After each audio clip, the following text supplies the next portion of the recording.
Hi everyone, welcome back to Farrand Film. Today we are bringing you another top 10, but we are diverting away from the films. We've done this a couple of times before when we did like TV drama and sitcoms and all that kind of stuff.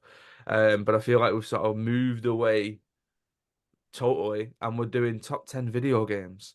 Now, this is a list that, to be fair, I think Holly and Oliver have been mentioning for ages. And then as soon as Michael joined us, we were like, well, Michael's the guy to come on this one. Michael's not leaving this one alone. Um, so yeah, it's gonna be let's just put it out there now. It's possibly going to be lengthy, although Ollie has promised that he's got a bit of brevity. He's going to be short and sweet Mm. on this one, which It might be relative though, compared to how everyone else has been talking. relative It might just be brevity. relative brevity. Relative brevity. There we go. Put that on a t-shirt. Yeah, it's a good band So name.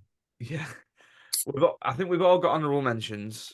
I'm assuming my list might be the short. I don't know. I've got 10. Is it the shortest? God knows. No, I think I'm shorter. All right. Okay. 11. Holly's I got think to be 11. fair though, I've kind because you know what I'm like for like a weird self-imposed one per franchise kind of Yeah, deal. yeah, yeah, yeah, yeah. Yeah, I feel so like I've done the same as you though. yeah, I've got a lot of honorable mentions kind of peppered throughout the list, and some of them are a bit Yeah. tenuous, the Yeah. link, but I have a reason for including it at that point. A lot of mine are essentially series entries, but I've forced myself to pick one of the series, to avoid her, like I did with the World Cinema one, picking the Raid and the Raid 2 as my Yeah. first pick. Um, right, I'll do my 10, and then Ollie, you can do yours, Holly, and then Michael, okay? So my 10 honorable mentions, just to work through them. Ghost of Tsushima didn't make my list. Um, FIFA. I thought because like I play FIFA all the time. Like I couldn't sort of pinpoint a specific year to you as to saying that Mm. one's the best one. That's Because half the problem, isn't it? It's just yeah, it's the amorphous blob that is FIFA. like there are some years where I think I think I probably went about 5 years without playing a new one and then just got a new one and it was like it's the same game, it's just different people's faces. Tekken 2, specifically Tekken 2. I love Tekken Tag Tournament, but Tekken 2 was one of the first ones that I had on as PlayStation. Hitman, but thinking Square Enix Hitman, the newer versions of it, which I much prefer. Oddworld, Abe's Odyssey, Abe's Exodus. You know, pressing Oh, something like R1 and Square to fart and loving that as a yeah, kid. yeah, yeah, yeah. Exactly, yeah.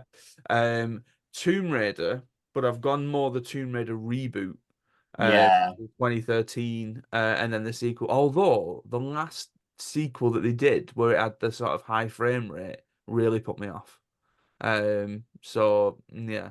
PC then. Uh, Go on.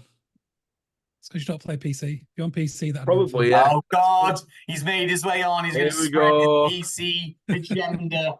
The battle's on. Spider-Man, the PS5 and PS4 games, Spider-Man 1, Spider-Man 2. And then again, I think I'm going more into series here, but Tony Hawk's, but thinking Tony Hawk's Underground. As much as I loved Pro Skater, the idea of, oh my God, you can get off your skateboard and run around. Why would you want to do that? But I'm going to do it. Red Dead Redemption 2.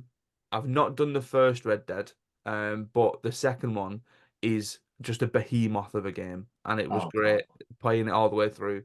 And then the last one of the ones that remembered last night that I couldn't not put on my honorable mention list, Guitar Hero 3.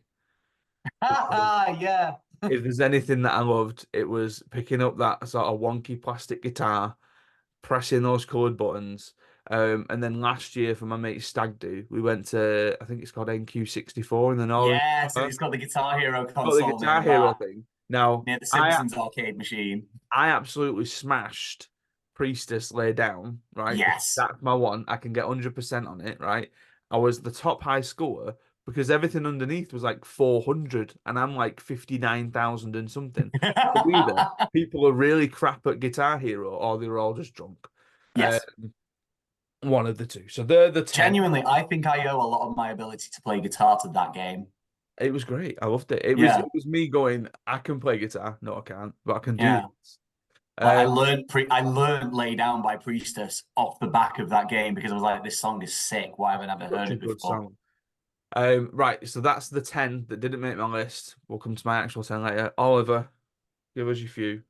Okay, I've got a weird entry. It's any horror game, which is a weird one because like I love horror games. They're usually really well crafted, especially like the ones that are particularly well crafted, and they usually have a really compelling narrative. I'm just too chicken to play them, so it feels a bit dishonest putting any on the list. But you're talking like any Resident Evil, any Silent Hill game, Alien Isolation. Narratively, I love it. I do not ever want to personally go up against that Xenomorph. And there's a couple of games I'm not going to mention now because I would put money on them being on Adam's list somewhere.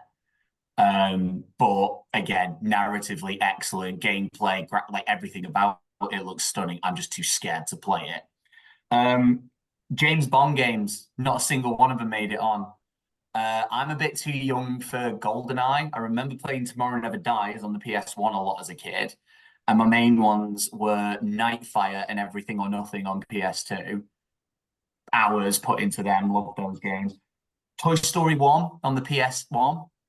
Toy Story 2 on the PS1, sorry. That was one like this weird little sandbox game that was better than it had any right to be. I didn't get any Spyro games on there. I recently got the Reignited trilogy, loved it, 100% and platinum them all. And Spyro 2 Season of Flame on the GBA. I managed to get a GBA game in my honorable mentions. Max Payne series is one that I don't think gets a lot of love, and I spent hours on Max Payne 2 as a kid. And this is my hipster mention, but it's two games, so it's a little bit cheating, but it's probably my 11 and 12. Has anybody ever come across Zone of the Enders? Nope. So it's another Hideo Kojima Konami title. It's basically Hideo Kojima decided to make a Gundam game. So it's these giant robots fighting around Jupiter and Mars, and there's all kinds of, as you can expect with Hideo Kojima, there's all kinds of themes and politics, and the gameplay is really tight, and the graphics are gorgeous, and they are absolutely stunning games. I remember playing a demo for the first one on like a PS2 magazine my dad got me at some point just randomly, and fell in love with the demo, hunted the game down, bought it. The second one was really hard to find. You just couldn't find it anywhere because this was like before the internet was like internet shopping certainly was really a thing. And then when it became a thing, I got it as soon as I could. It's like this is just the first game, but better. So yeah, Zone of the Enders. I've got more, like I said, I've got more honorable mentions kind of peppered throughout my list because they link in a bit. But those are the ones I couldn't really link in with anything else. Nice. Holly? I'll get the bombshell out of the way. The Witcher series has not got onto my top 10. Same. It is of higher quality than many similar games which are on my list, but I have an emotional attachment to the other games that I don't with The Witcher, which I'll talk about when we get to them. But they are stunning games. Particularly the third one is ridiculously good. The original Tomb Raider series, because that was my gateway to gaming. We got a family PC. My dad got at that time, I think there were 3 Tomb Raider games. And we would get the dining room chairs and sit around the PC while my dad played Tomb Raider. And we told him where to go and where to jump and stuff because we were too scared to shoot things. But we wanted to watch the game. And then we'd just jump around Lara's mansion. And as I said in chat, lock the butler in the walk-in freezer and then run away. You can shoot him in the third one. What? Yeah, you can get guns for the shooting range. Like, so he's walking around in his That's too far. He's That's walking too around far. with his butler gear, Just and then freeze him to guns, death. Freeze him to death. You don't need Just No, but freeze him to death, Ollie. when you get your guns, he changes his outfit to like a World War II outfit, and like when you aim your guns at him, he puts his little tray up, and you shoot him, and he goes flying backwards, and then he gets up and makes like old man noises as he's getting up. It's hilarious. Oh dear. Well, there you go. But yeah, so many memories. I spent hours jumping around Lara's mansion, but I have never finished a Tomb Raider game. because it was just that was my dad's thing, and we just mucked around on it. Things like Half-Life 2, my absolute favorite first-person shooter. It's not my genre, but I loved Half-Life 2. Portal is a really perfect little puzzle box game with amazing writing. Stardew Valley should be on my top 10. It's the one that keeps going in and out and in and out. I've spent so many hours on my farm. It is beautiful. It's my oasis. I love that game. It's so cozy and comfy and has such a lovely message and lets you play the way you want to play. But I am able to like stop playing that game for long periods of time and then come back and want to start over. I don't have an emotional attachment to my character, which I do in the others that are in my top 10. Fallen London is my favorite browser game. If you've never played it, it is an amazing kind of twisty gothic horror game, which is huge, absolutely huge. Doesn't have any microtransactions or any nonsense or any adverts that would be annoying on a game that you just play on your phone. You can just play it for like 5 minutes a day. It's really, really good, and the story is brilliant. Dungeon Keeper 2 is, I think, the only strategy kind of top-down game that I've got. I don't have any on my top 10, but Dungeon Keeper 2 is a classic. Seeing all your monsters in your dungeon doing Saturday Night Fever when they win in the casino is, a core memory in my brain. That's AAA gaming at its finest, though. I'm a big South Park fan, so I really like the South Park games. Stick of Truth is hilarious, and drinks came out of my nostrils. I laughed so hard at that game. Some of the stuff in the game is so much further than the show goes. So if you're a South Park fan, you must play the games. If you don't like South Park, don't go anywhere near them. And then the last one is Disco Elysium. Has anyone played that? It is top notch. It's a story-driven adventure game, but it's got dice mechanics. So quite a lot of the choices you make are just down to luck, and you just have to roll with. You come up with this great plan to do something in the game. You're a detective and you're investigating a murder. You think you've worked something out. You come up with your plan. You do it, and the dice just rolls a 1. So you've got to start from scratch all over again. That it's very, very, very well written. I suggest you check it out if you like adventure games. Disco Elysium, really, really good. South Park games. The one that I played a lot, probably shouldn't have done as much as I did, was Chef's Love Shack that was on PS1. And like part of it was like a game show, and then it was like you'd go on a kart race and stuff. Like, it was Wasn't it technically down as like an educational game because of the quiz that you do on it? Yeah. I learned a bit of history from that. Michael? So a lot of mine I've peppered through as like, I picked this instead of this. So I've done like Ollie has one per franchise. And like tried to stay away. Even if there's one genre that would dominate the list.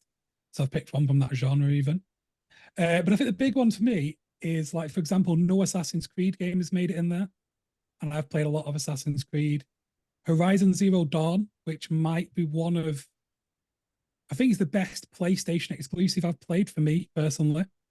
Nier Automata, anyone's played that? Fantastic.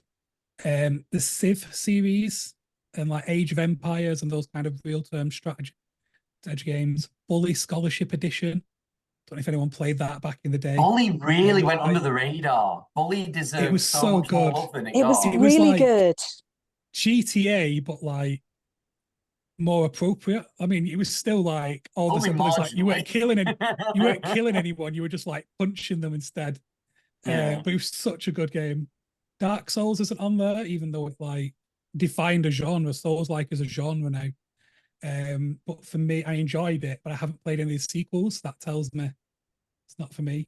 Halo 3 is the multiplayer game that didn't make it. And I've got so many hundreds of hours in Halo 3 playing it with like my brother and stuff when I was younger. Got all the skulls and all the maps, everything. I don't know, other games just beat it.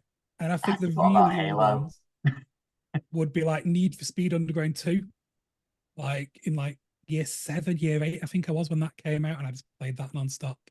And the Tony Hawk's like Underground, just they were just so good. So yeah, like there's just so many that I'm not even naming because there's just so many games that like could technically go on the list, but they just others just beat them. I did that thing last night where I thought I wonder if we're going to get many crossovers, but you've all mentioned so many so far where I'm like, what's that, what? Yeah. But then, like, if you're talking about hours spent or hours killed on a game, like I've just looked up at my iPad and got a notification from Simpsons Tapped Out, and I mean, I don't think I'd say that that is one of my favorite games, but the fact that it's But just you'll have become thousands of hours on it. yeah, the Yeah. monotony of my routine of going 4 hour job, 4 hour job, There is a 4 hour job. difference though, isn't there? Like there are games that it is like FIFA, you just veg out to it. It's Yeah, not it's what you like need at that time. you need, Yeah, yeah, you need to just shut down a little bit, which is fine. But like I wouldn't be putting any game like that on my top 10 games of all time. yeah, yeah. Yeah, what the Um, junk food of the gaming world are. Exactly. Yeah. yeah, FIFA is a kebab. yeah. But you need a balanced diet, you know. So Yeah. hopefully this is the balanced diet of everything that we're doing. Right, we're gonna kick off at number 10. Michael, can you give us your number 10? Yeah, so Borderlands 2. I mean, I like the entire franchise, but Borderlands 2 is the one that me and one of my brothers, Oliver, used to play like non-stop. Like literally, I couldn't tell you how many hours I've got in it. On Xbox One version, I've got 180 hours played, but we started playing it on the Xbox 360. I've since bought it on PC, Xbox One. I've played it again with my son as he got a little bit older. He started liking shooting games. I'm like, right, we're going to play this then. And I think that's where the 180 hours come from, actually. I think that's replaying it with Lewis many years later. But me and Oliver like discovered everything there was to discover in that game. And then all the sequels and stuff like that. And it's one of those games that I kind of wish I could play again for the most on this list, actually. I wish I could play again for the first time. But it just wouldn't be the same because it was that connect, like me and my brother playing this game together, and that kind of like don't have that same time, and our lives have gone on different paths, and we're busy with work and just life, and we'll just probably never recapture that ability to just spend an entire Saturday just playing this first person shooter. That's it. So, It's yeah. And it is just also just a genuinely fun game. there's so many. Like Holly mentioned it in our chat. Like there are so many that are just like time capsules that Mm, essentially are your cue to go back to that time period and yeah. just be, and you can try and go back to it. And I think like with Borderlands, it's a good you can go back to it because it's the same game. But then when you get into the sort of remake territory, sometimes just something just doesn't feel as right as it once did, you know. There's also a movie coming out soon, I was I, about I to say, mean, how I you was gonna feeling say about that? technically. Linking it in there to Farrand on film. Jack we're in. Black Should as get the film Claptrap. in. Yeah, Kevin Hart playing Roland. It'd be interesting. Mm. So we go back and redo our tier list. Is there anything actually gonna get? It retroactively adds stuff in, Yeah. absolutely. Okay, so my number 10. Let's take you back to 2002. Playing a game that definitely shouldn't have been playing at that time. It's 12-year-old Adam and it had an 18 certificate on it. But you couldn't beat getting on that Vespa for the first time or that bike or that car and just hearing Billie Jean playing out on the radio. It's Grand Theft Auto Vice City. Now, I Yeah. think at one point I had five in here. Because the weird thing that happens with Grand Theft Auto 5 now, I think, is kids at our school will come up to me and they will say, "Sir, do you play GTA?" And I'm like, I played GTA 10 years ago when that game actually came out, and I did the story. I'm not bothered about GTA Online. Like, I've barely even dabbled Yeah. into that. I'm here for the story game. But out of all of them that came out, Vice City is the one that sticks out in that it was just cool. There was just something cool running through it. that sort of Miami aesthetic that was going through it. Mm. I love the soundtrack. I could listen to the V-Rock playlist right now and just go through Honestly, stuff like Motley Crue. Like, all the radio stations absolutely slap because yeah, you got your Power Ballads one with Africa by Toto and Sister Christians on there. like Like, I would say Or easily the adverts that would greatest. come on. Yeah, the yeah. greatest soundtrack of a game, right? Mm. Although when I got it on PC, because when we got a PC as a household, it was like, right, I'll play the same game again. You could import your own songs into it. Yeah. So it was just I'd just be in a car and all of a sudden like three doors down and come on. I'm like, okay, I'll keep playing this. It's fine. Look at this anachronism we're going for right here. Yeah.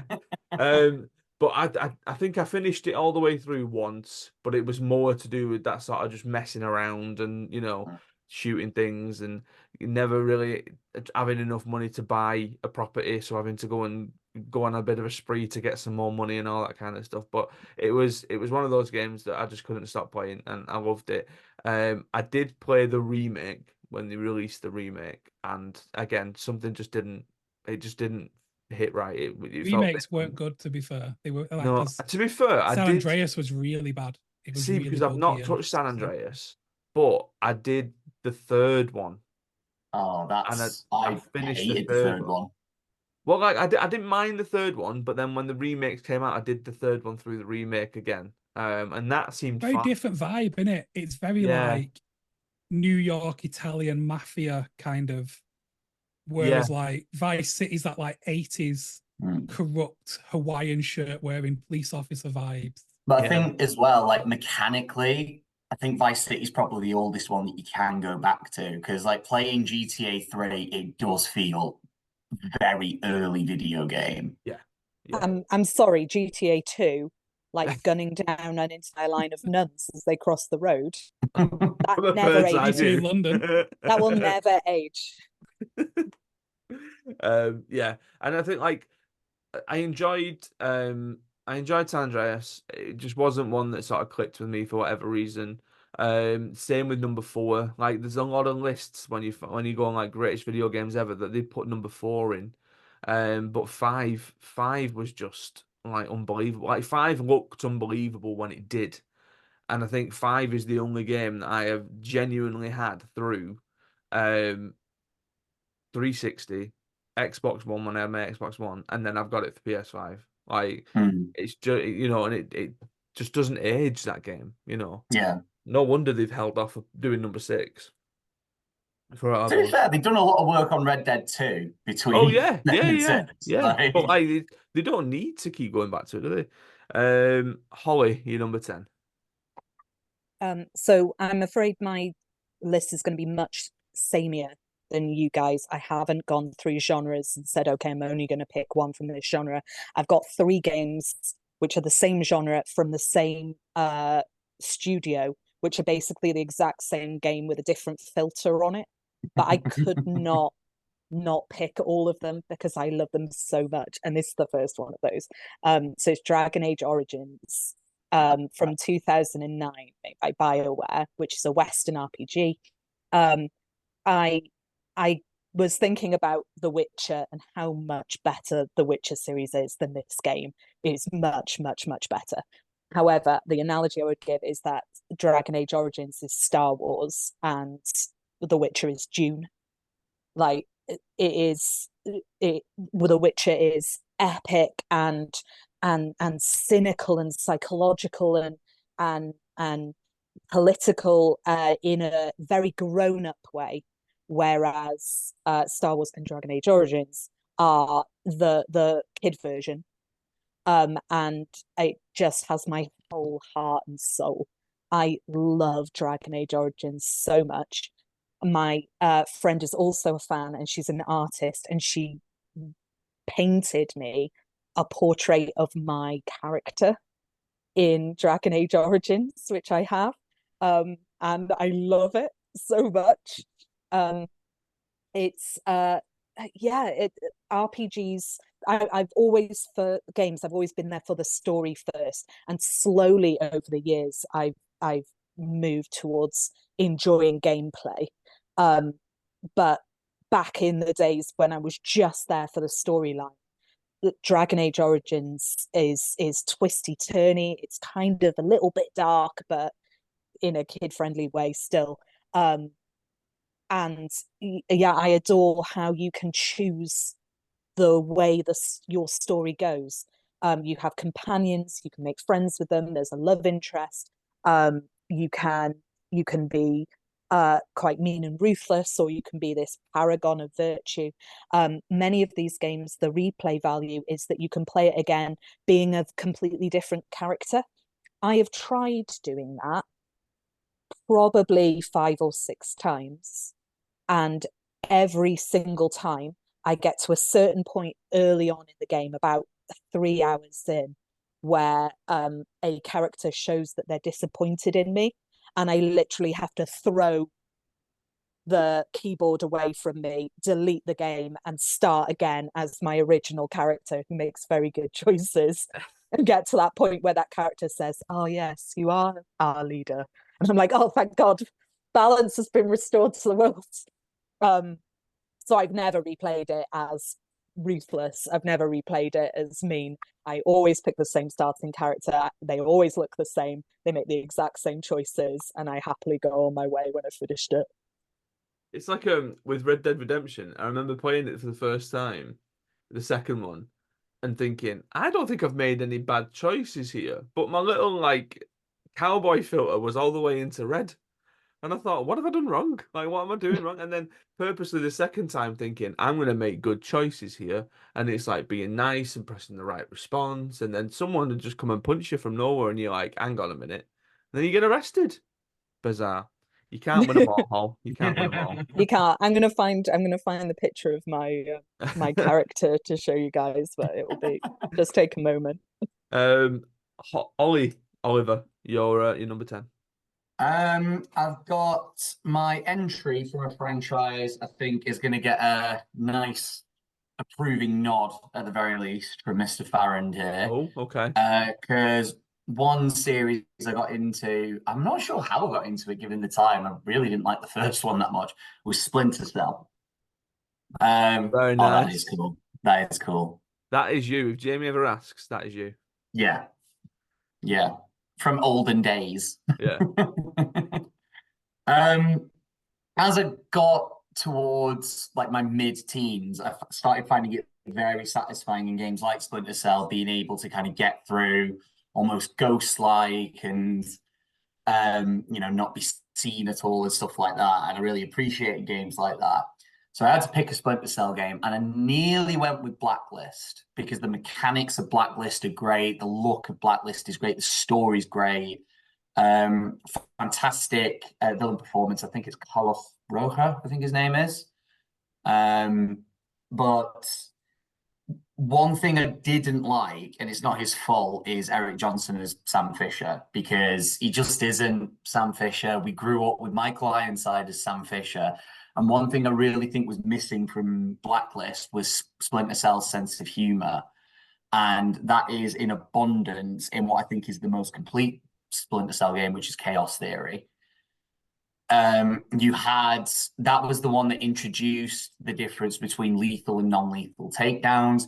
That was the first one to kind of have a score in a sense to work towards. So the better you completed the mission, insofar as, no alarms, not getting spotted, not killing anyone, anything like that, and completing additional objectives, the better you did on that, the higher your percentage filled. And it was really satisfying figuring out how to get each level to 100%. I remember the first one I think I managed was the third level, which is the bank level. You basically break into a bank to hack into a computer to find evidence on a computer as to who's run this cyber attack.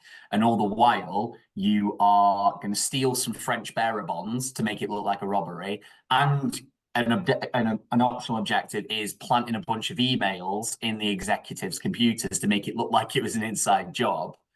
And like when you interrogate guards, Sam has a sense of humor. He's really threatening, but he's also very witty. His rapport with his team is quite funny as well. And slowly, I don't think I ever managed to 100% everything because I think the PS2 version was a bit buggy. And there was like a couple of bits you literally just on the PS2 version could not get not spotted on. And it counted towards your score, even though it was like a story driven, you get spotted at this moment, which was annoying. But yeah, Splinter Cell Chaos Theory, I just remember really enjoying getting 100% on as many of the levels as I could. It just felt satisfying. Like, I like games that don't feel like a chore to go the extra mile in. Like, even though there are some later that I put higher on the list and they do feel like a bit of a chore to fully complete. But I do appreciate a game like Splinter Cell that kind of makes it fun to try and go that extra mile rather than, just doing the bare minimum. Yeah. And the absolute pain of you feeling like you've gone the extra mile, and then you get to the end and it's like 99% completion. Somebody Yeah, found the body, and yeah. whatever. Um, okay. Yeah. Yeah. Splinter Cell. Yeah. Yeah. Splinter Cell. Yeah. Mm. Um, my number nine, 1995. I don't think it came out in 1995, but this was when I was gifted my first games console, for Christmas, and it was a Sega Mega Drive. And the first game that I had on it was Sonic the Hedgehog 2. And like, of all the Sonic the Hedgehogs to pick, like, I love Sonic and Knuckles because I like the character of Knuckles. I like the ability to fly and all that kind of stuff. What I prefer more is actually going back to Sonic 2 and playing as Knuckles, because there are Mm. things that for what they must have known at some point that they were going to do this, because there's so much stuff in that game on the different levels, like especially like the second electric, I've already forgot the name of it, the electric one, where you can only access it through Knuckles flying. And it's like, well, how was I ever going to do that originally with either Sonic or Tails? Now, I love a story game as much as everybody. And the one thing that I keep coming back to is I think the games that I end up buying nowadays are the ones that have sort of got a single player campaign Yeah, same. to them. But Sonic, love it.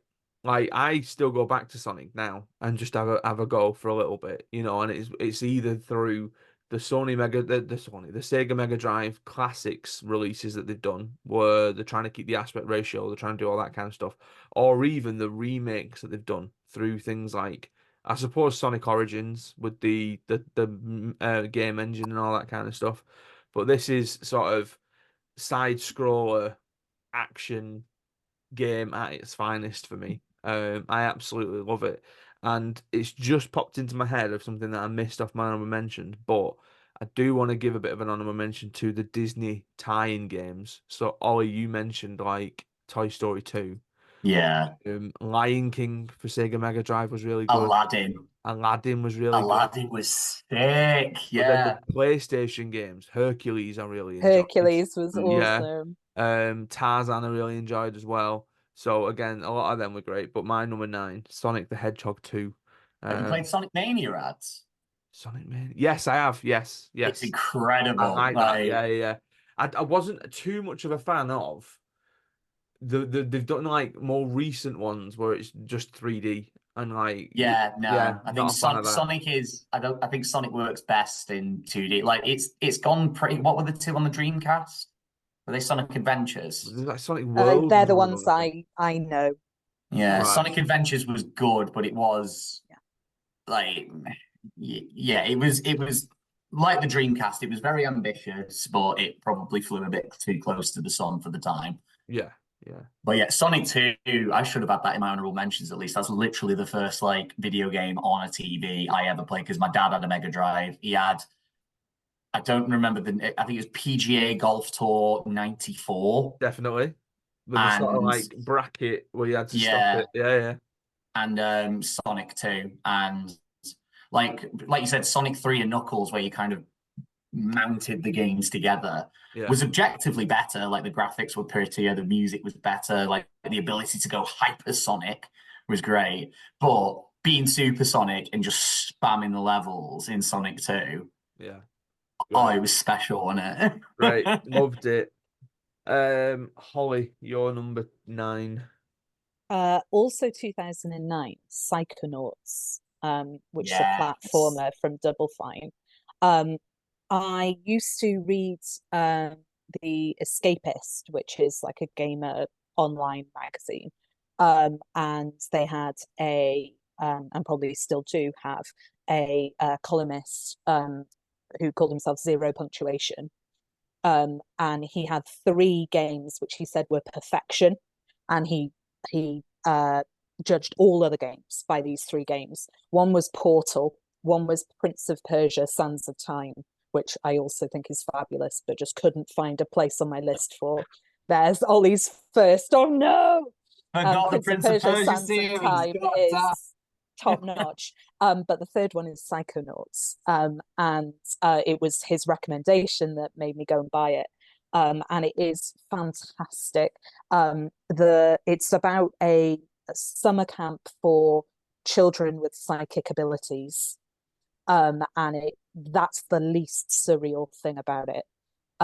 There's a section of the game where you're underwater, but you're a giant, and you're basically a Godzilla in a town of tiny sea creatures, and they're like running TV news about this giant monster that's destroying their town.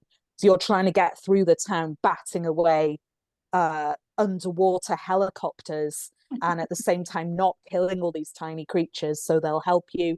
There's a bit where you go inside the mind of a paranoid postman who thinks that everyone in every house is out to get him. No, paranoid milkman, sorry, who turns his milk into Molotov cocktails and throws them. There's a bit where there's a bear that is half robot.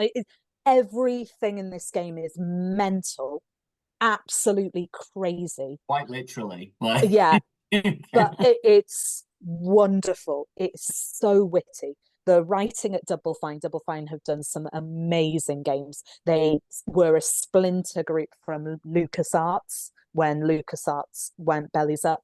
And like Costume Quest they did. That's brilliant. That's so funny. What's the biking game that has Jack Black as a voiceover artist? Brutal I can't Legend. remember. Brutal Legend, yeah. That's really good. But Psychonauts is definitely their top achievement for me.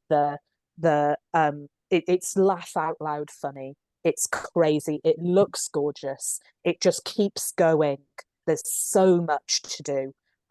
All of it is amazingly good fun. And endlessly imaginative. I love the boss fight against the critic in that. Yeah. Because there's so many funny little metaphors, like he puts himself on a pedestal for the fight, and the way you beat him is by literally putting the spotlight on him. Because it's the adage of critics, they talk the talk, but then they can't actually walk the walk themselves. And there's an auditor whose mind is a giant Rubik's cube, and they're just like little black and white men with stamps that say no, who are trying to kill you, running around the outside of a Rubik's cube. It's got one of those moments as well of like scary moments or disturbing moments in non-horror games. What's her name? She's like a South American character, and like as you're exploring her mind, it's all the party, and then you go towards one back room, and she's like, "You don't want to go there," and then that's the actress. Yeah, that's the Evita kind of knockoff. Yeah, because as you get there, it's an orphanage that she worked at that burnt down, and it was kind of her fault, and she's haunted by the children. Like, why didn't you help us? It's like, Jesus Christ. This is not a horror game. Or this is not Silent Hill. What are you doing? But for some reason, when you mentioned about stamping no and things like that, Papers, Please came into my head. Yeah. Which is a very stressful game to play. Just that idea of like, are you going to let this person into the country? You shouldn't have done because they spelt the name wrong on the passport or something like that. And it's just like, yeah. Are you complaining about the system, comrade? Yeah, no, why would I? No. Oliver, your number 9, please. My number 9 has kind of had a mention at this point, and this one goes to Georgia. I had a list really nicely settled. I think Max Payne 2 was bringing it up at number 10, and then Georgia was like, "Oh, what about this?" It was just like, oh, for God's sake. 'Cause she Your remembered. list would be an absolute shambles without Georgia. They really would. We like if she Your if life would be an absolute Yes. shambles without could she Georgia. not? Like, because Credit I'm to fully Georgia, aware of please. this. I Credit to don't need Georgia. the reminders. Thank you. Like, I don't She needs to appreciate make that. cameos in the background so we can thank her every time. Thanks She for doing hates the the homework, Georgia. We love you, Georgia. Oh God.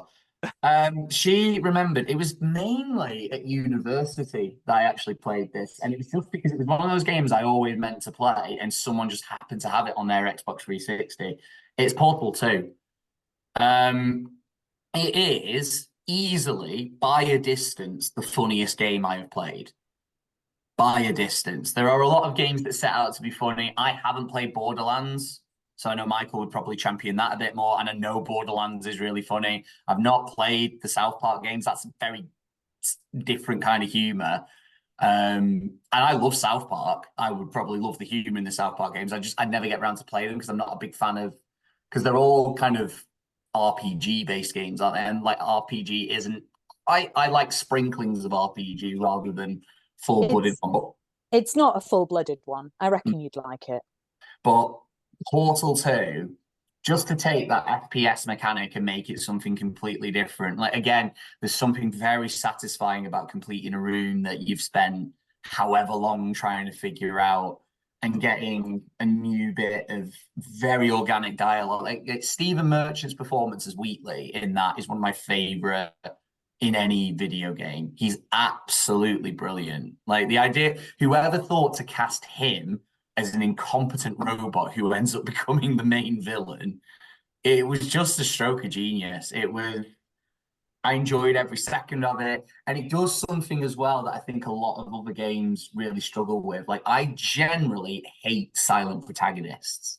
It's one thing I really can't stand about the Half-Life games is the idea that they're trying to, on the one hand, give us a silent protagonist so that we can fill their shoes, and then on the other hand, make it this very established character. And Gordon Freeman, especially, is often cited as a genius because he, went to MIT, he did this degree in, theoretical physics and all sorts.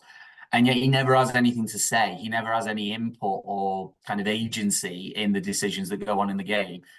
In Portal 2, they literally make fun of the fact that Shell doesn't say anything. They make fun of it. Like Wheatley's like, "Do you understand any word I'm saying? Just say yes." And then it gives you a button prompt and you jump. And Wheatley's like, "Okay, so you just jumped is what you did. You just jumped there. Can you say anything at all? Can you say apple? Say apple." And it gives you the same button prompt again and you jump. And Wheatley's like, "You know what? That's close enough." It's just, that's the humor you're dealing with in Portal. Like, it's very self-aware and it's so mechanically satisfying. It looks gorgeous. Nolan North voices about 5 different characters in it, including the defective turrets, who are hilarious. I'm pretty sure he voices the fact sphere, which just spouts incorrect fact because it's a corrupted core. J.K. Simmons as Cave Johnson in the background screaming in the older layers of the testing facility. Like it's such a joy to play through Portal 2, and you just feel really satisfied when you get to the end of it. It's like that was just so satisfying mechanically. Nice. Michael giving us his best Bofeld. And I tell you what, like I was taken aback by how big Mary's got. He's huge now, isn't he? He is. Yeah.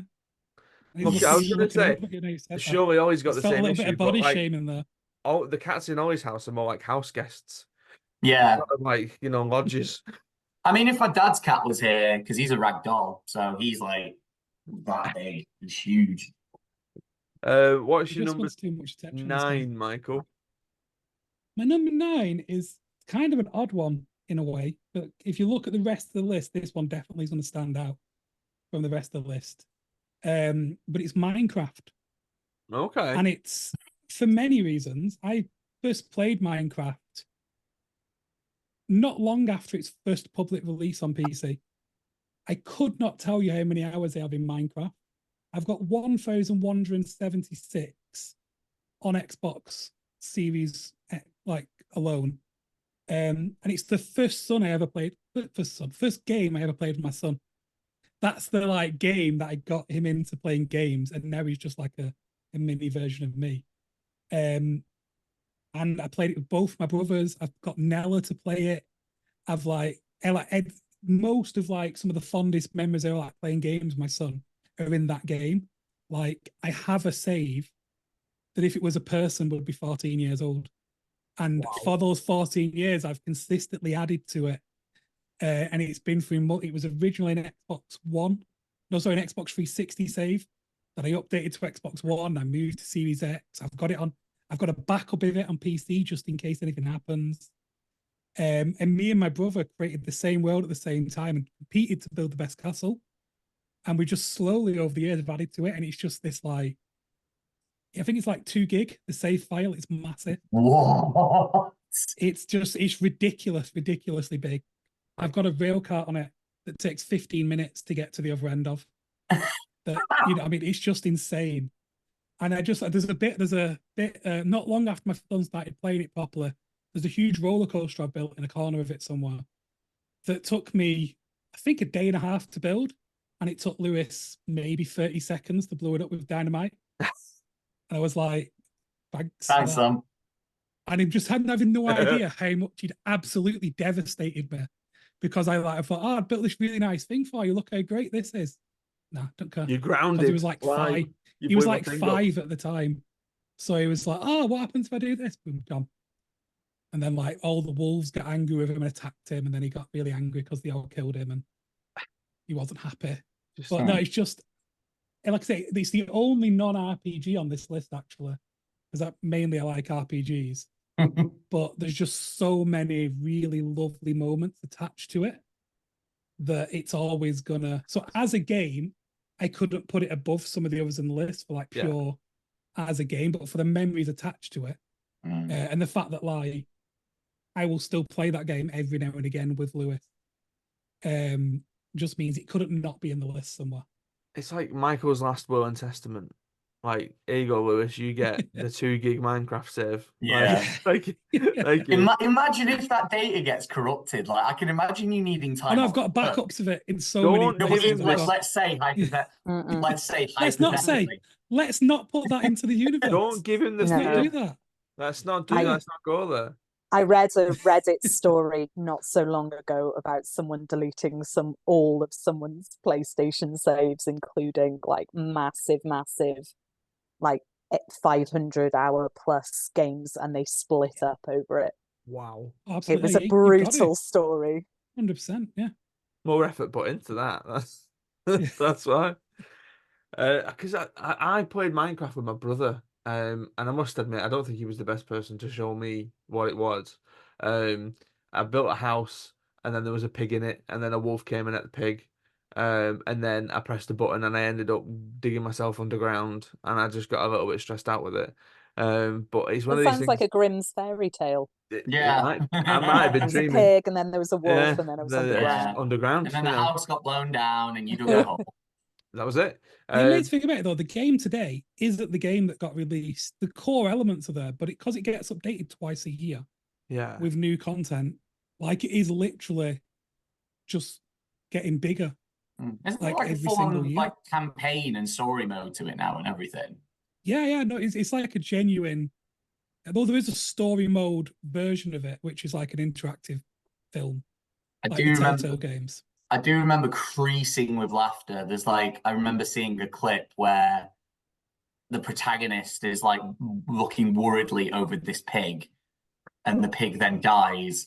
And then because the pig's died, it's turned into a piece of bacon. And it's like, we're meant to be taking this scene really seriously, but the pig is just turned into a piece of bacon. Like, how can we genuinely look at that? And he just picks it up and looks at it and is sad. Every cloud. Yeah. Bunch.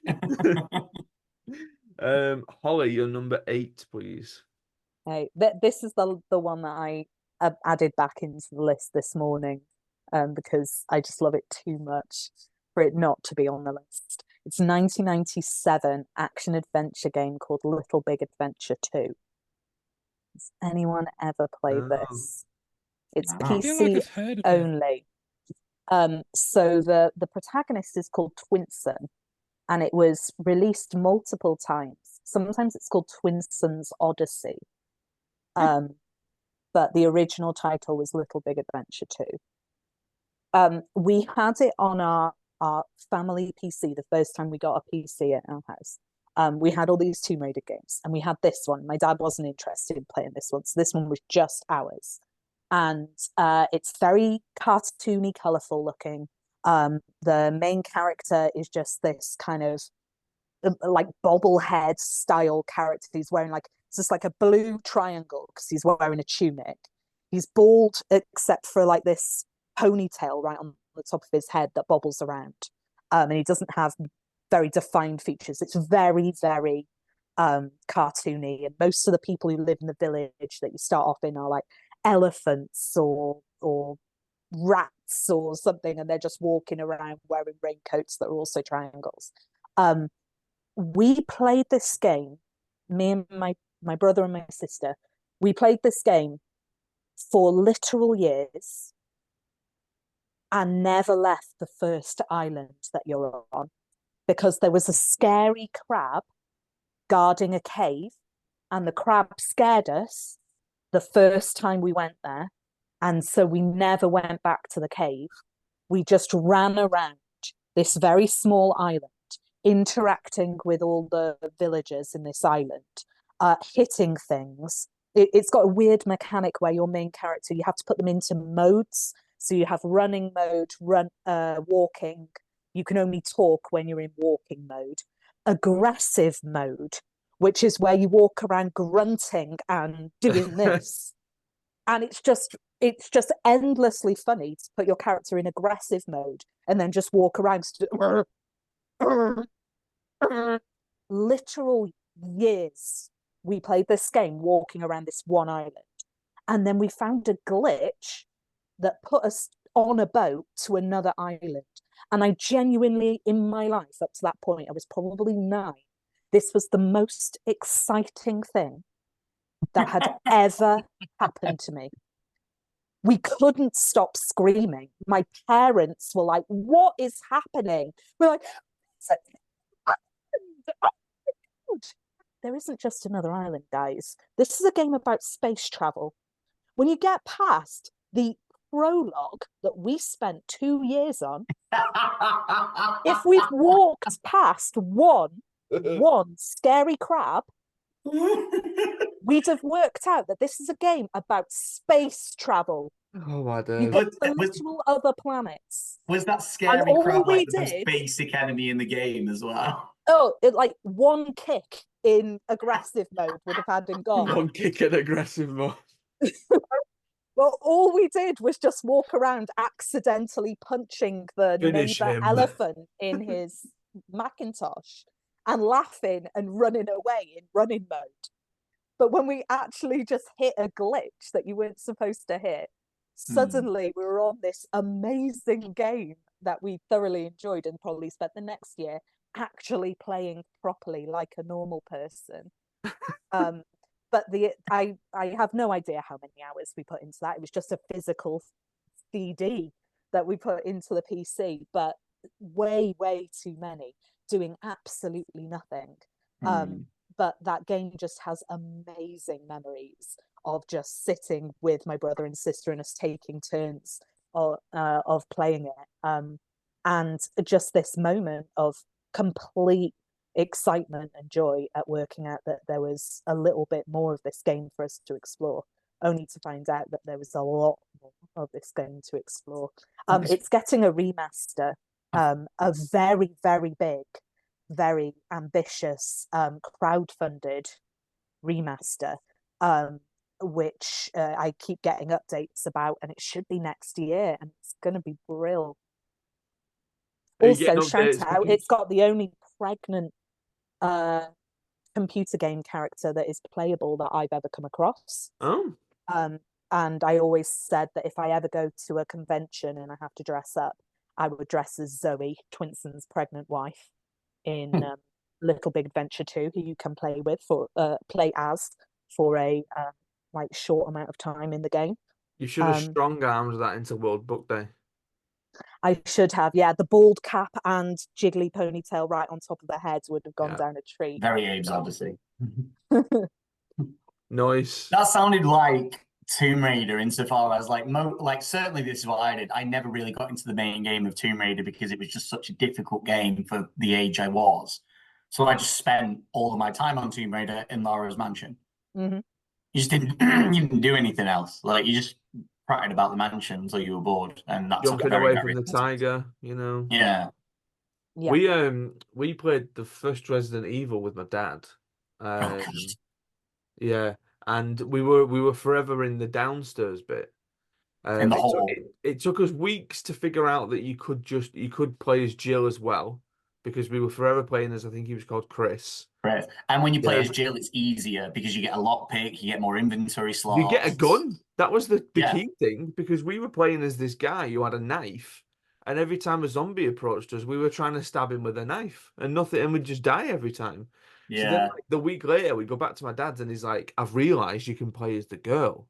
So then we play as the girl, we shoot the zombie, and then we go, "Well, where do we go now?" And then we got to the bottom of the stairs. I pressed X on the controller, and the cutscene happens where he starts walking up the stairs slowly. And I threw that controller to my dad. I said, "No." I said, "I don't know what's happening now." I said, "I ain't going up them stairs." I was And like that with you Nemesis. I didn't get that far in Nemesis. I kind of cleared out an area and then couldn't figure out the very basic puzzle to get me past a certain point. So push button. yeah. Oliver, your number 8, please. We've got our first honorable mentions. There's two of them. I've got Shadow of Mordor and Shadow of War at this point. I discovered them very, very recently.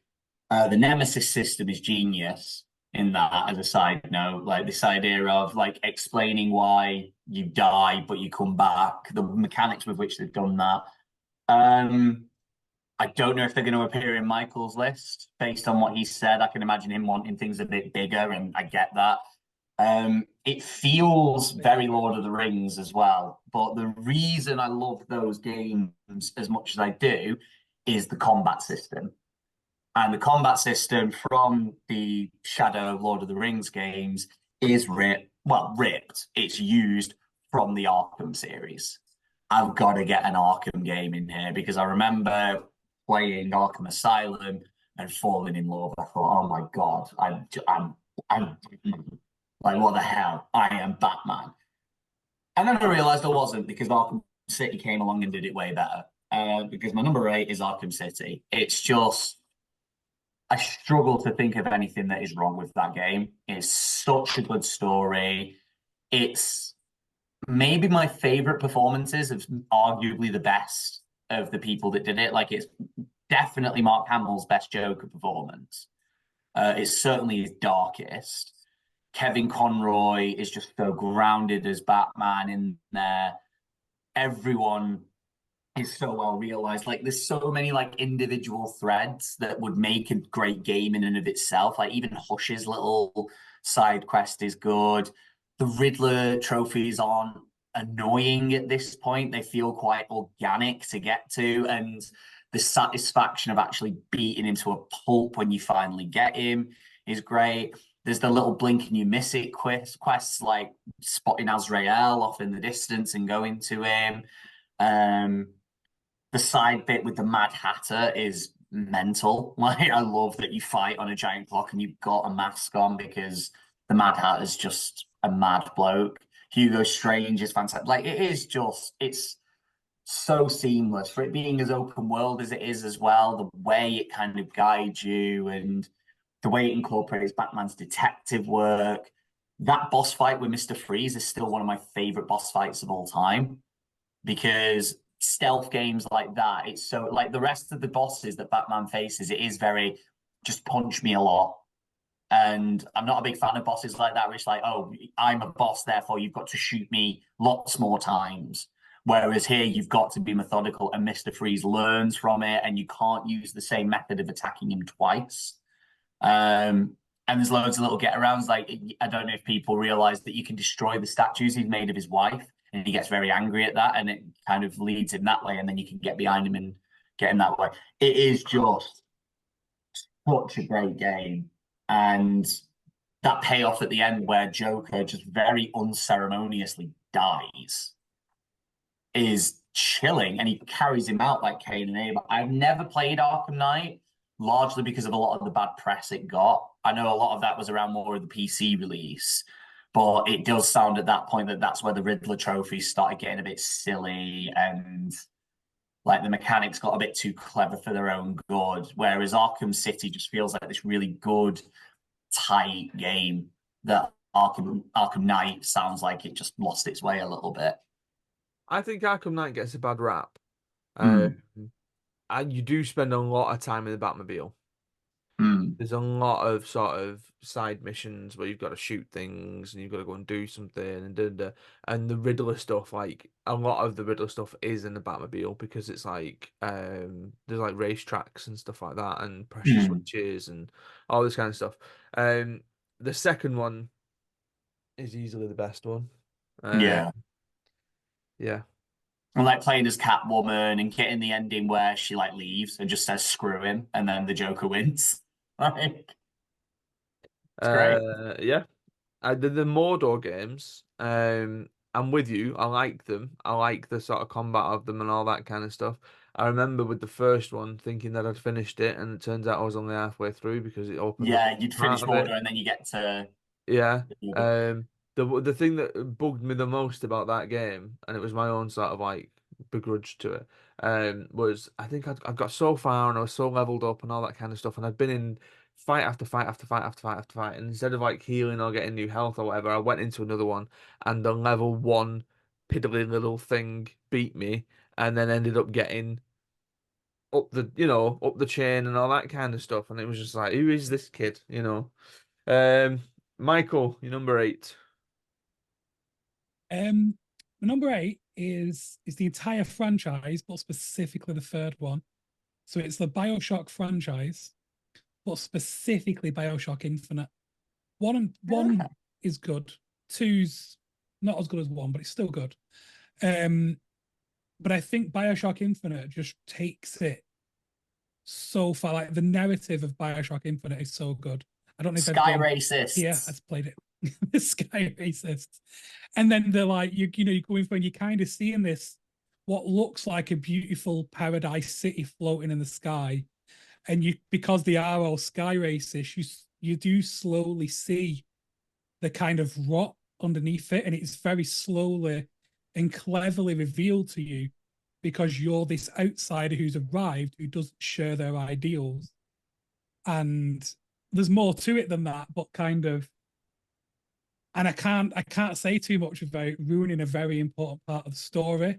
But the two characters, you mainly control this one guy, but he's Booker. The story is you find Booker, yeah, you're there to rescue Elizabeth, this girl in the tower.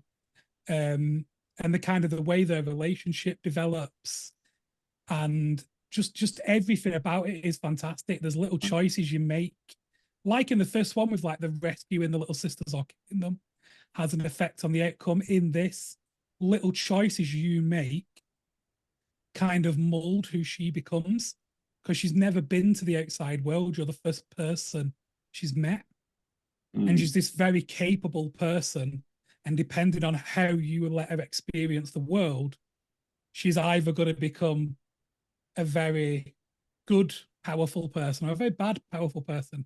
She's going to become very powerful because she has this power and stuff. And I just like this idea of like you're the kind of, without wanting to or meaning to, and there's a beauty to the story by the end as well, that you're the role model to this child, and you're not wanting to be, but whether you want to or not, your choices are going to kind of determine the fate of the world almost because of how special she is. So you're not important really, in a way. You're just like a part of her story. And it's just so good. And I think some people would disagree with the you're not important. And I get that take on the story. But Booker's not important to the story. He is kind of the person who shines. He's a catalyst, isn't he? He is a catalyst, yeah, because she's the person who's important. She's also a compelling companion character because companion characters are hard to get right in video games, and she's great. Yeah, because she's so self-reliant, and yeah, and there's so many fights that if she wasn't there, you would lose. And it's not even just her power, it's the fact that she can pick locks. So your character can't do that. There's areas you cannot access until she's with you. And she's obviously very well read, so she understands certain references that your character doesn't, because she's been locked up in a library for her entire life. So all she's done is read. So she's learned all these skills just from reading about them. Yeah, like you'd be low on ammo, and all of a sudden she'll throw you a clip of ammo and stuff like that. And it's just so well done. You're right. Yeah, the companion like AI for her is also so good. You're not like, oh, I've got to go and protect Elizabeth, because there's never a concern that she's not going to be okay. It's I might die. Yeah.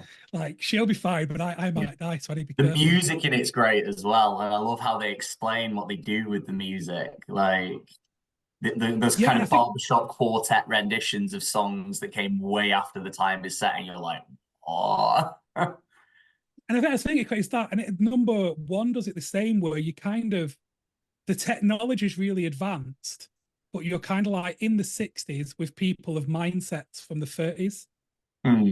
And it's very similar here. You're in, I think, 1914 with technology from, I mean, arguably better than today, because we can't make a city float.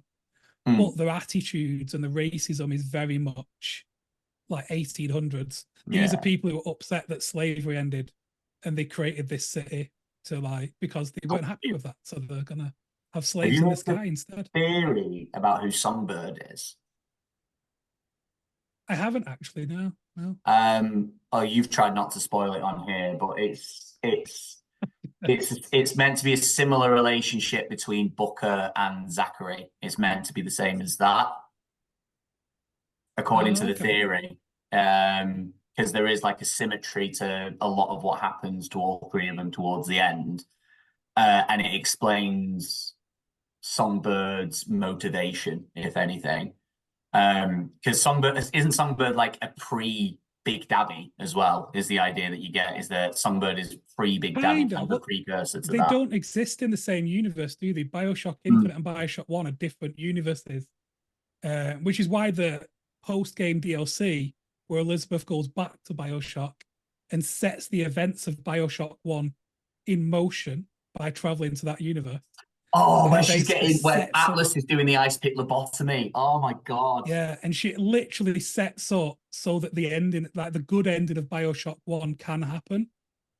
And it's just such a nice full circle moment, because Rapture's such an amazing place to be. This like underwater city, and the cloud city is good, but the feeling, because I'm terrified. I'll never go on a boat trip, because I am terrified of the open water. I'm even more terrified of being underwater. But for some reason, BioShock doesn't feel that way. It just feels incredible. Whereas in real life, I would never step foot anywhere nearby. Yeah, I think the entire franchise is amazing, but Infinite just, I've played through it so many times, and every single time I noticed something different that was like, oh yeah, of course, that's, like a little clue that was hidden somewhere early on. And it's just so good, like the environment, it's little things hidden everywhere. And they've had so much fun just plotting these little plot devices everywhere for you. Nice. Right, into our number sevens. Oliver, kick us off with your number 7. Where's my list gone? Oh wait, I ain't even done my number 8. Bloody hell, man. I'm missing myself off my list. My number 8 is Crash Bandicoot. The first one. Because absolutely loved it, absolutely adore it. I still love it to this day. Like, I think the remaster of it, as much as I said before about remasters and them not sort of hitting it, I think it's perfect. It's as good as a remaster can be. It's the definitive version of that game, absolutely. Yeah. And it doesn't include the actual best one, which was Wrath of Cortex. It does? Which is the actual best. No, it doesn't. And it shouldn't. Wrath of Cortex is a bit of a dumpster like the one that I've got is a trilogy. It's got 1, 2, and Wrath of Cortex. Yeah, that's Warped. That's not Wrath of Cortex. Oh, yeah. Why? What happened to Wrath of Cortex then? They tread the same ground as Warped, basically, but with PS2 graphics and obscene loading times. Oh. the level, like there's too many different play styles in there. You can't really get used to them, and I like remember that now. it's not. It sounds like I think it's terrible. I loved it a lot as a kid, but it's not Uh, a patch on the to original be three. fair though, the most recent one, I love that. It's is it about like time. about I that? Yeah, love that's it. great. I love that. I love It's About It Time. feels It's like a so crash hard game. though. Well, yeah, Yeah, but it no, it is feels good. like a crash game. Yes. And I love Crash Team Racing, all that kind of stuff. But the first one, it was just the replayability of it is just great. And then going back and making sure that you've got all the boxes and trying to get all the gems and doing all that kind of stuff. And I've played it with Ruby recently, and like she's playing through it and she enjoys it. I think on the current playthrough that I am on, I'm still struggling on one of the last, the ones where it's got there's like a walkway in the sky and there's turtles that you got to bounce on. Oh, High Road or Road to Nowhere. Yeah, difficult, Yeah. difficult. Have you But played the DLC level though, Stormy Ascent? yeah, no, that is it. That's the one. The swine Stormy Ascent. in the That yeah, because I the can story do the it. story behind that is that they cut that from the original game because it was too hard. Yeah, because I've done And it. I've it done the is level, but it's doing the level and trying to get everything that is really difficult. it's so grim, Because there's like Stormy random Ascent. boxes where you've got to jump off screen to then Yeah. try and make your way back onto. Yeah, difficult. Difficult, but Crash Bandicoot, classic, love it. Right, now over your number 7, please. This is my open world Ubisoft shout. So this is the point where I give a very tentative shout out to Watch Dogs. People really didn't like that as a game for whatever reason. I quite enjoyed it. I do get that Aiden Pierce is a bit of a sad sack prick of a protagonist. um, but I loved the aesthetic of it. I loved figuring out how to hack the bases without ever actually entering and getting what you need from them. I adore the Far Cry series as well. 6, the story's been a bit lampooned a bit, and I do get it, but I do think mechanically it's really good. I think story-wise, the best one is easily 4. But I just love that freedom of going about the outposts and you can kind of tackle them however you want. I always like to find a ledge and just snipe from a distance, or kind of splinter cell it and go in with a knife and a silenced pistol and feel cool that way. But really, the go-to open world Ubisoft series, Michael's mentioned it already, it's got to be Assassin's Creed. I've fallen off Assassin's Creed a lot. I think I fell off around, what's the French one? Is it Unity? And I have played Unity since, and I'm glad I didn't get it when it was full price. Like it plays beautifully, but there is no incentive to collect everything in it. It's just like, oh, it's just ticking a box to get like all the data and all of the costumes and stuff like that. And it's just there's no point to it. Whereas the early games, there was the earlier games and probably the later games, I've just not got back into them. There's a point. They did get the improve. Yeah, there's a point to getting everything again. I tried Syndicate as well, and it just never grabbed me. Is that the one in London? Yeah, it never grabbed me, which is a shame because I love the dynamic of Jacob and Evie. I was really interested to explore that, but just the game felt weird to play. If I'm playing Assassin's Creed, I want a sword. Like that's why I get Ezio trilogy is the high point, isn't it? Yes, and that is where I got it is anyway. I did consider Black Flag. I do think Black Flag is an absolute beast of a game. Love Edward Kenway. Felt like I could collect everything. Some of it's a bit, those animus fragments are a bit annoying to get, but like getting all the bases, getting all the ship upgrades, getting all of the outfits, like there's a point to it and it feels great. And the combat in that is different and great. But it is the Ezio trilogy, and I've gone specifically with Brotherhood. I think Brotherhood is the peak of Assassin's Creed. That's when the combat really started to come alive because that's where they introduced that if you kill someone, then you can get a combo streak going on and just like hit the people around you. I love the introduction of like a Brotherhood, which they then got rid of not long after, which was a shame. But calling on your companions, leveling them up by sending them on missions. I think the story is absolutely peak there. That kind of dynamic between Ezio and Cesare and a lot of the politics that plays into that. Rome is just a gorgeous city to explore. everything just feels really organic, complete in that game. And I got the Exio collection recently, and I platinumed it, and I enjoyed every second of platinuming it. The only complaint I ever had about it when I first got it was I didn't like the best armor set. I didn't like the look of Brutus, like the armor of Brutus with the red hood and the wolf's clothing. But then you can just get some cosmetic skins. You can get Exia, you can get the Altair armor, the black one from the previous one. You can get that weird Helmschmutz Dragon one, which was like a black armor. You can get I'll play on Raiden. PC and just use mods. Play as Tom of the Tank Engine if you want. But like the story's really compelling. Ezio is easily the best protagonist across Assassin's Creed. There's a reason they did 3 games with him. Is because he was such a compelling protagonist with such a compelling narrative. And we see his entire journey as well, don't yeah, we? We see him even from if you've seen young Embers man as well. to the Yeah. end. If you've seen Embers as well, you see how he dies. He dies like peacefully looking at his wife. It's really nice. But yeah, Assassin's Creed Brotherhood, for the whole narrative in there, for the initial bit of playing Ezio off as this old man who's a bit past it, and then he's just casually climbing the Sistine Chapel. It's pretty great. If you ever travel to Italy, just play either Assassin's Creed 2 or Brotherhood first, and then you can find your way You around know exactly where any you're city, going. because they haven't changed at all. Like the Yeah. amount of hours I did just jumping around the rooftops of Venice, and then went to Venice, and I was like, I know my way around. Yeah. I assume the Genuinely, I traversal know where method I was am. different in real life, though. I bet there's I a feel mod like for they've thrown that. on that. Yeah, there's one reason I'd get the PC version of Assassin's Creed 2, because there's one very specific outfit in Assassin's Creed 2 I love. You can get the Altair outfit, like that black robes, and the armor is like the From the best in the game. basement. Say again? Yeah, Or you get can by get that. unlocking all the secret puzzles. Yeah, but there's a one mission moment where, you know, when you're working to get the golden mask, and that golden mask on that outfit is probably my favorite outfit in all of Assassin's Creed. And as soon as you're done with that mission, you don't get to like wear the mask again, and I'm fuming. I want my assassin to have a mask because he looks terrifying and great. Nothing says staying hidden like Golden Mask. Yeah. To be fair.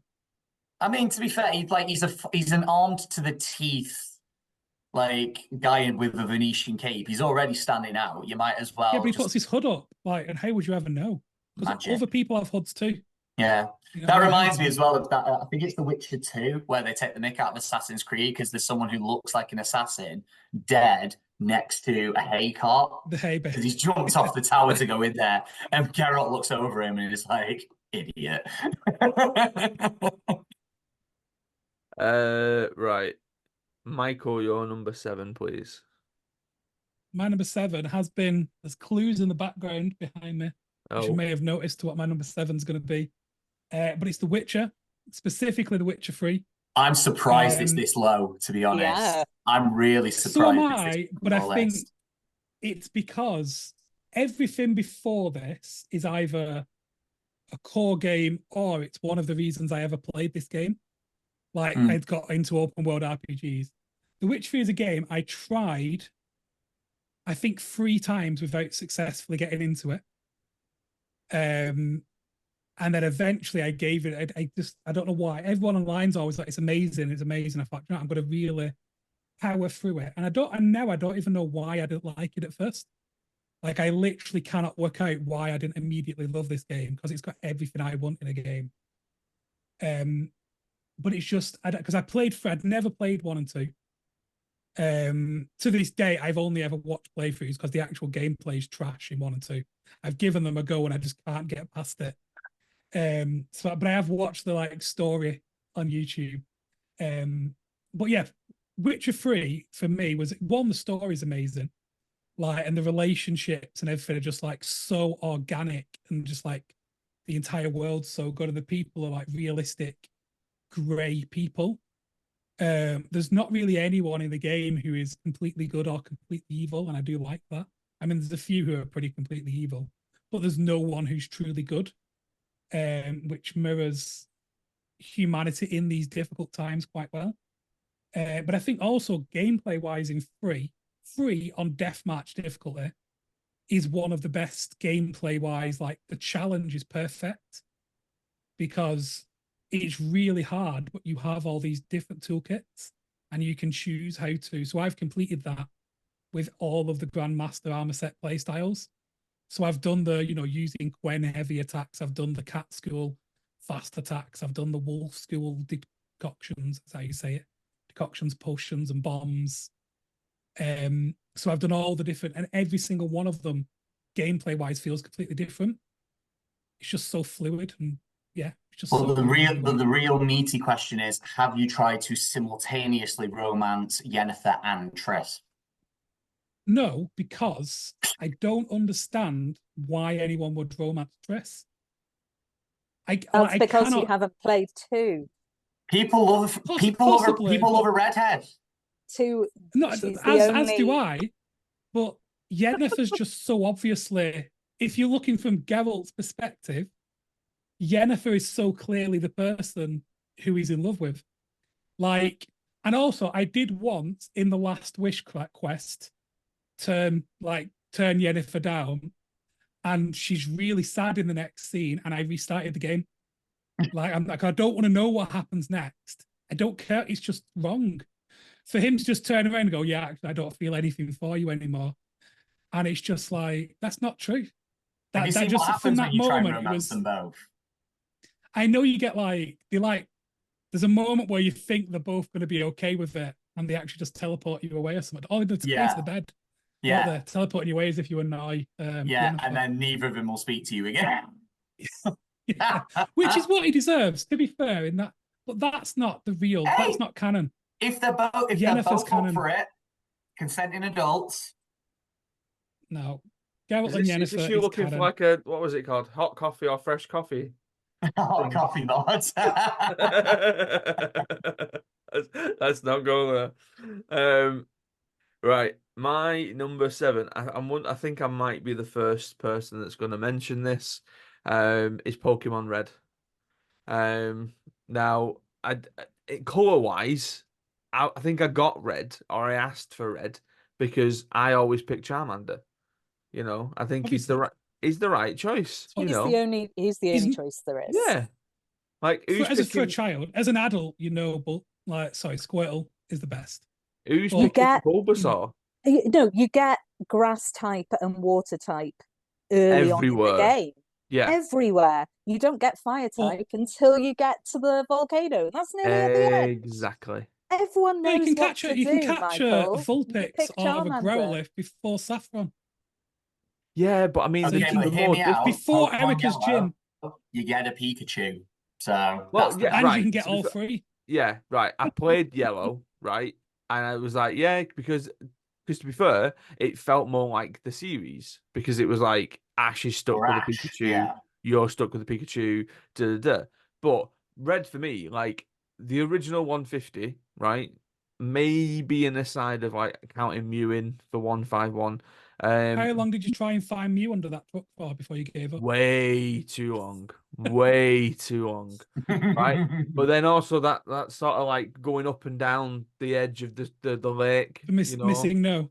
Yeah, and trying to get them. Yeah. Forgetting that I needed a torch to go in the caves, and then trying to make my way around it and just being stuck by a Diglett all the time.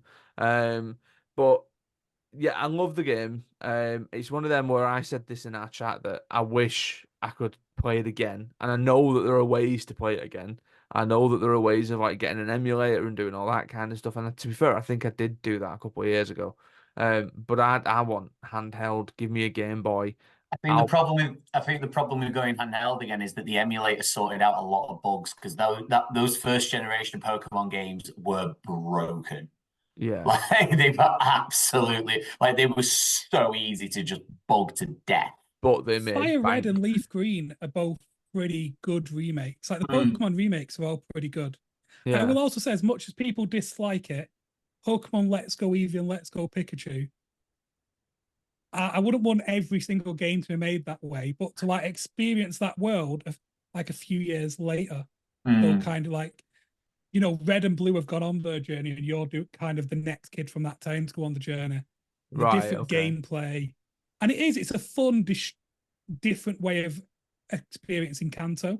Yeah. I would. But Is that the one that's like a little bit weirdly Breath of the Wildy? Because there's no, one. you're thinking of Legends Arceus. Yeah, that's it. Yeah. So I'd Let's love Go a is the Pokemon one game that like has that the because catch mechanics from Pokemon Go. yeah, because So you don't battle. it's the turn-based stuff that puts me off Pokemon a lot. Like I loved it as a kid. I played Pokemon Yellow a lot as a kid, but turn-based is not the one for me. I enjoyed the sort of rebellion of being able to name yourself and name your villain. So Yes, like 8-year-old me calling him Ened, you know, and stuff like that.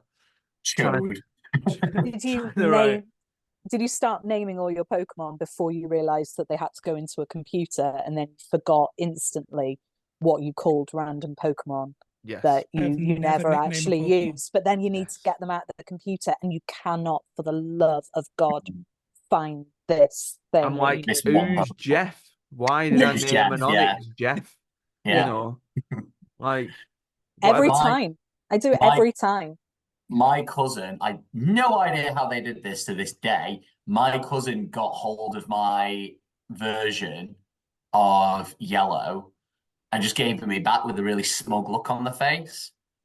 And they were like, just look in your Pokemon. And it was quite an early on part of the game. I think they just got past like Pewter City. And in my roster was Mew. They put Mew in my roster, and then every battle Had a from Game then Shark, on didn't they? in was just That's what like, it was. boom. Learn any TM. But Yeah, then I feel like the last time I played it, I purposely tried to do things that I think I just didn't have the patience for as a kid. Where yeah, it was like, I'm gonna bring this Kakuna out, and then I'm gonna take him back again because eventually I want whatever it is that he turns into. Um, yeah, and then It's all about the Magikarp. well, yeah, trying to get there, you know. My every single time I play it, my second Pokemon is always a Pidgey yeah. because there's something about Pidgeotto that I just think he's a guy, you know. And then eventually, when you get Pidgeot, I'm like, this is it. So my Charizard, my Pidgeot, and then just how I'm feeling with the rest of them. But yeah, loved it, absolutely loved it. That was my childhood done. Holly, you're number 7. So the first games console that we got, my parents really didn't want to get us a games console. They didn't want to get into that, the grind of every Christmas you have to buy them the new game console. So they did a ton of research and they were like, we want a games console that's going to last, that it's ahead of its time now, and there are going to be games coming out for it for years and years and years and years. Dreamcast. Of course they got us the Dreamcast. Of course they did. It's the future. They told us so. To be like again, I've kind of mentioned it already. The Dreamcast was so ahead of its time. Yeah, but To be fair, then, the reason it failed is because it was sabotaged, wasn't it? yeah. The dev released some sort of code that meant you could pirate games easily.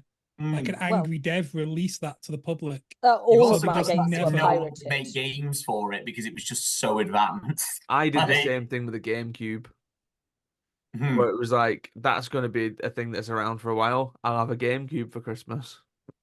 Yeah. I've still got a But- GameCube.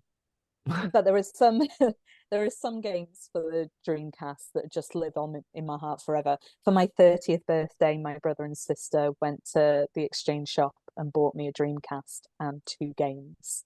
And it was the absolute best birthday present ever. It was such a thoughtful thing to do. One of those games they bought me was Shenmue 2. I knew it'd be Shenmue too. I love both of them. I love Shenmue 1 as well. It's from 2001. It's action adventure game. It's Sega. It's a Yu Suzuki game. So Yu Suzuki is like Sega's visionary. He had his fingers in every hit that Sega made in the 80s and 90s. And then this was his like supposedly his masterpiece. I know a lot of people who hate these games, absolutely hate them, and there is good reason because they introduced some mechanics which were then used to death afterwards and are awful. quick Quick time time events. events. If you hate quick time events, Shenmue 2, take a bow. This is one of the places where they began. Also, real time having to wait around for stuff.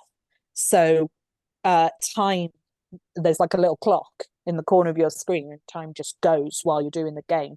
So, if you set up a meeting with someone, it's at 3 p.m., you wake up in the morning, you're like, my character doesn't actually have anything to do. I really want to talk to this character because it's going to push the main narrative forward. So you can literally just stand outside the building for hours until the I'm really early meeting for a meeting. happens, or just go on quick time and just watch the clock go round and people on the street quickly moving around.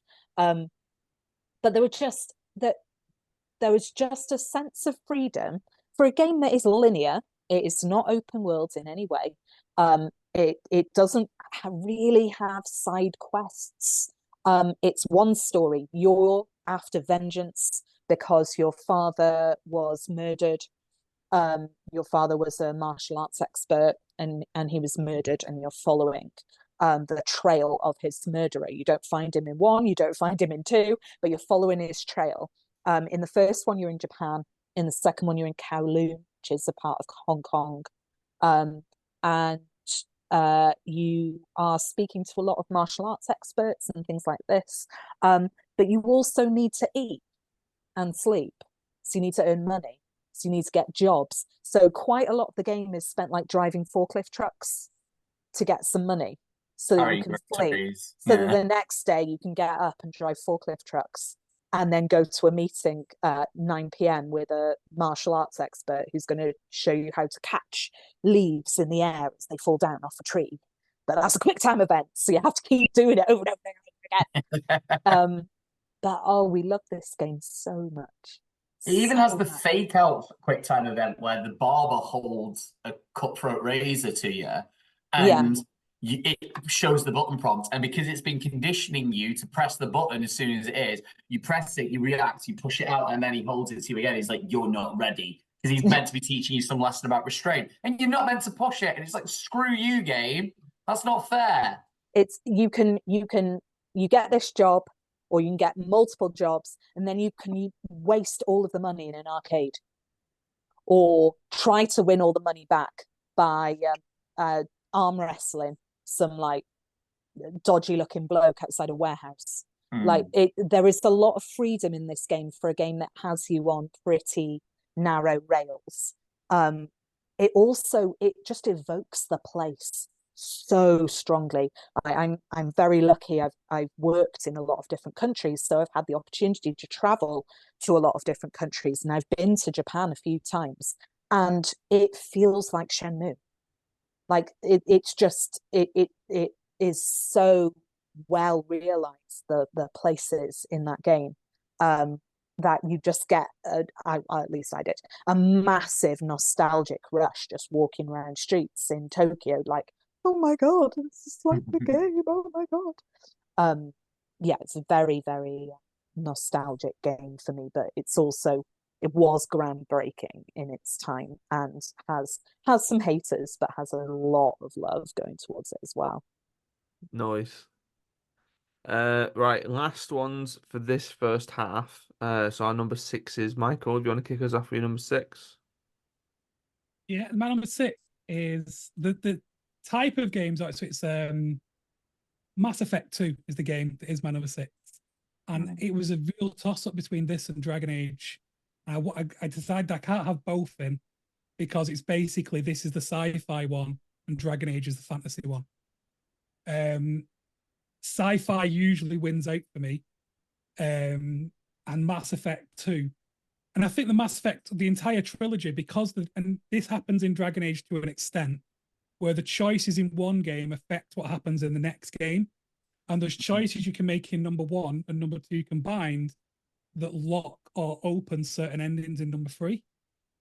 And certain things that you just cannot see if you didn't do something in number 1. So the replay value is there. I'm not brave enough for games like that. It's so, and there is a side to that game I've never seen because I can't play the Renegade because I can't play bad characters because I'll make someone sad, and my brain's a bit weird in that this unreal person being sad feels exactly the same as if I'd made a real person sad. So I feel the exact same guilt as a what. It's not even real; it's just pixels. But This is Jennifer Hale BioWare's Renegades. writing. Jennifer Hale Renegades is. is hot. Well, We'll never it's hear actually it, weirdly. though, Ollie. Yeah, Mass girl Effect chef, 2. Renegade Girl Chef is girl boss. I love her. Mass Effect 2 is one of the only games where you have a choice between a male and a female character that I've played the male character. And it's because it's one of the only games where the male character isn't this overly masculine, like, has to be the hard man all the time character. And usually, like, a lot of games go that route, and I really can't identify with that character. But I think this was the first time there was a game with a male protagonist that I can kind of go, I know this actually feels like an actual man that might exist in the world that has depth beyond, yeah, I'm really hard. Like, because there's so many who are just like, just gruff men. And it's like, we don't need that. Like, just have real people. Mark And I Meir get is that wonderful with the fan base as well. He's such a good guy, the voice actor yeah, for just, Male Chef. I mean, everything about him is he's just so good all the way through. And then the side characters are so good. Like Joker is probably one of my favorite like side characters. He's the pilot for the ship, but there's so much depth to his character. The ship itself, because it has an AI from number 2. And just the Normandy is such an iconic, like when No Man's Sky had the limited time event to earn the Normandy, that was it. I was just, the next 2 weekends, that's all I did. Because there was no way I wasn't unlocking that ship for using No Man's Sky. And it's just such a wonderful story. And there's a sequel coming out. Well, apparently it's going to be set in the future, coming out soon. It's going to be really good. Andromeda was all right, but it wasn't the core series, so it didn't have all these characters that we'd got attached to. Yeah. Because you really do get invested in the entire cast. Like every single person becomes an important person. You want to see where their story goes. And the voice acting and just the characterization is just, it is the perfect kind of RPG. Ah, sweet. It is just like, it's just so, for the time it was made as well, there's just so much depth. Like, it's an entire universe that you're traveling around in. Number 1 has so much like lore that sets up this universe as a realistic within its own rules universe, and they never really break those rules. Yeah, and it's just honestly incredible. And like I say, Dragon Age is fantastic. I like Origins. I love number 2, even though it's very much on rails. But Mass Effect is just like, I've replayed the Legendary Edition like 4 times, and that's not even been out that long, which is the remake. As the exact same character making the exact same choices, Michael. As the exact same character making the exact same choices. Just now, I always make sure that by number 3, I can create peace between the Geth and the Quarians. It's very important. Because my first playthrough, I locked myself out of that choice, and getting to number 3 and realizing it would take me hundreds of hours to fix this. And it's like either Tally has to die or Legion has to die. And I was like, you can't make me do this. When Legion uses the pronoun I cry. Yeah, every because time I can't beyond, not. Like, they just drop it in. It's so subtle. He just uses I once, and I'm like, oh my god. Yeah, because you do. It's this weird, like, the idea of like sentient machines is so well done, and it's so, Legion's the one that sells it to you.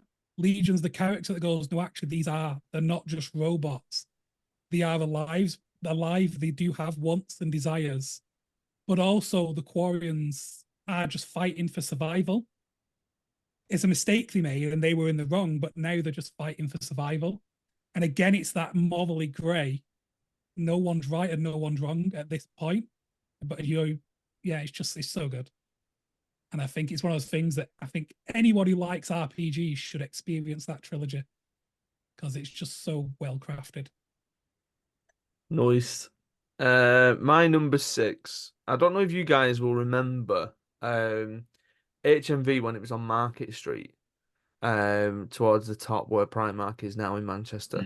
Mhm. They used to have what they called Gamer Base in the basement, and this was like 2005, 2006 time. And I think me and my mate were in Manchester. We were just looking for something to do, and we stumbled on it. And we were like, right, okay, what happens? And they said basically, you get a membership, you pay a couple of quid, and you can go on and you can play on one of these gaming PCs. And that were it. That was the rest of it. And that was where I first played Left 4 Dead. Now Ah, yes. I absolutely adore Left 4 Dead. Yeah. But this was the game that last night made its way onto my list because for whatever reason I'd forgotten about it. And I think I'd forgotten about it because I've not played it in ages. Because it's a Valve game which originally was released on PC. And I remember Nick, who was a friend that I went to college with, saying to me, "Don't buy it on Xbox because it's a Valve game. You've got to buy it on PC." And I was like, "Well, I don't have a PC, so I'm gonna have to buy it on Xbox." Perfectly fine on Xbox, isn't I it? had I had no issue with it There on was just Xbox. no one playing it. That's the problem. You just couldn't get matches easily. You got Yeah, it as part of the orange box, didn't you?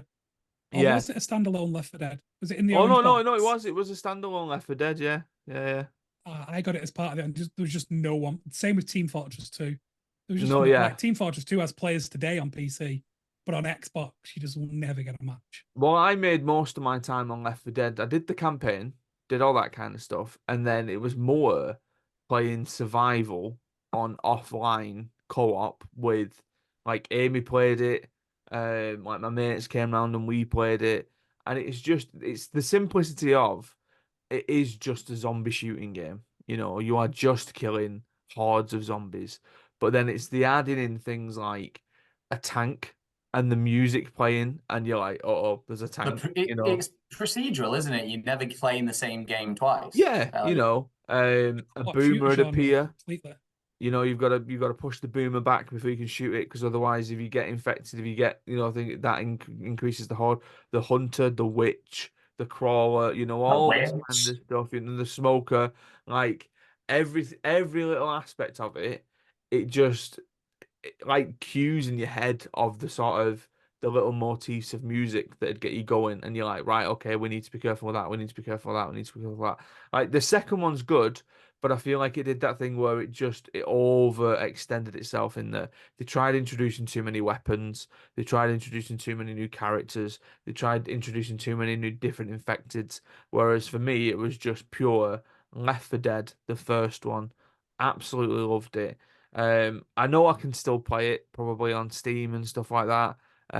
So maybe I do just need to try and go back and play things. Modern take on it called Back for Blood that has Yeah, but I some wasn't a of the fan of original that. devs. I wasn't a fan. It's yeah, it is. It does just feel just all right, but I think gameplay wise, it's better. Right. But it just there's some magic that's not there. I It's think I definitely a just got smoother experience. a bit bogged down in the sort of. I think when I started playing it, it was like you need to collect this thing and you need to collect this, and I just thought I don't know if I've got time for that. I don't know if like I just want to go in and shoot zombies, you know. But yeah, Left 4 Dead, love it. That's my number six. Holly, you number six. Another Dreamcast game. It's also the second game that my brother and sister bought me for my 30th birthday. Skies of Arcadia, which is from 2000. It's a JRPG by Overworks. When we originally got our Dreamcast, we only had pirated games. Like my dad knew a guy, and we just had all these games. But they also bought us like one edition of the Dreamcast magazine, and that had a demo disc on the The front, one that was ever released. probably, and the demo was for Skies of Arcadia. And it was a good couple of hours of gameplay, even though it's just the prologue. But we were obsessed with this demo. We replayed it and replayed it and replayed it. It's you know, it's got all of the best elements of JRPGs and all of the elements that you don't like if you don't like JRPGs. It's got turn-based combat. It's got a incredibly enthusiastic protagonist with an oversized sword. And there's sky pirates, and you fly around in a ship Skyrates, in the air. Indeed, going to floating islands. All of the areas of the map are coded as different like countries. So there's like an area that's kind of like Russia, and there's an area that's kind of like the Middle East, and an area that's kind of like the Amazon rainforest, and with all different enemies and quests and lots of side quests and things to explore and things to collect and this, that, and the other. It's really the only JRPG that I properly glommed onto. I've played a couple Final Fantasies, enjoyed them, but it never imprinted on me like Western RPGs have. This one was the really that we just played it to death, and we had a little telly in our bedroom, but the aspect ratio for the game was too big, so we could only play this game when we were allowed to plug it into the main telly in the living room, which was not very often, because my parents were so annoyed by this game because encounters with bad guys just like happen and the screen goes blank, and it happens very frequently. It's not like you see them in the distance and you run up to them to have a fight. You just fly in your pirate ship around, and then suddenly it goes boom, ooh, and then the same music, dun, dun, dun. And my parents, if this happens again in the next 30 seconds, we're going to throw ourselves out of the window. It's one thing that the modern RPGs have kind of sorted, like modern Pokemon games, you can see the leaves rustling where the encounter would be, and you can elect to go there. Yeah. And that's one mechanic I really like about the modern ones, is because sometimes you do just want to farm to get XP, and sometimes you're thinking, sod off, I want to get from A to B without being accosted. Just leave me alone. They're literally there in the world. So you can see, oh, there's a Pikachu. I'm going to go and fight that Pikachu. Yeah. Yeah. So good. But this is not like that. But yeah, it's huge. It's a really, really huge game. And when we eventually got the real version, it wasn't the demo. We were just like blown away every time there's a new area to explore. Oh my god, this is brilliant! You get bigger and bigger ships. You get to build a crew. You get your own island. You can encourage people to come live on your island. This is hours and hours and hours into the game, like 50 hours into the game at this point, kind of deal. You can just decide to be an explorer and just fly around up and down and find like wonders, and just you know, earn money by exploring and finding wonders. It's a great kind of candy pop, fun, colorful, like wonderful game that I would thoroughly encourage people to play if they like RPGs. Nice. Oliver, to round us out for part one. Annoyingly, I need your help, guys, Oh dear. because I've got a franchise that I need in there, and I could do with your help deciding which one to go with, because I genuinely cannot separate the two. It's a Metal Gear Solid game. Yeah. I've got to get a Metal Gear Solid game in there. I never played number one that much, so it's not that. And I never played 4 because I didn't have a PS3. So my choices are Metal Gear Solid 2 or Metal Gear Solid 3. Metal Gear Solid 3, I prefer the story to it because I think it's a bit tighter. I love how it gives that prequel to everything, sets up Big Boss, and you get the narrative that way. I love his relationship with the boss. I think it's a really heartbreaking final boss, which is quite difficult to say about any video game, that, you know, your main threat is someone that you really don't want to fight and you really don't want to put down. And the relationship they build between the two is fantastic. Number 2 is probably the one I played more. I love the setting. I love the weird, like it took me until much more recently to appreciate the plot for what it is, because it is way more complicated. Um, but I do love the setting. I think that is peak Snake as well. I think that's my favorite version of Snake is in that game. And I genuinely cannot separate the two, so I need help. Is the second one Sons of Liberty? Yes. Right. And the third Purely one be is Snake Eater. purely because I feel like Sons of Liberty is the one that is mentioned most in these things. I think you should go with number two. But my personal opinion on Metal Gear Solid is that it's very, very overrated. And that it's not a good franchise. It's a So I'll be fantastic honest, I have franchise. never played a Metal Gear I'm Solid just gonna game. leave that there. It is a fantastic franchise. Like it is, we don't have you should at least view it like the Beatles, insofar as we don't really get popularized story-driven games outside of maybe your big fantasy RPG epics. You don't get story narrative-driven games the way we do today without Metal Gear Solid.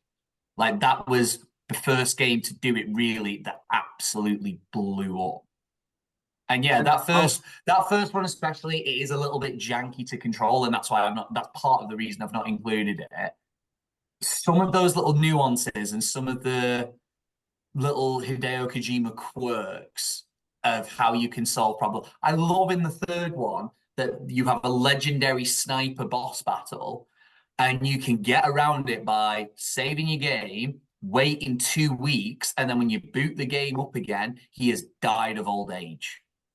That's hysterical. That's an amazing get around.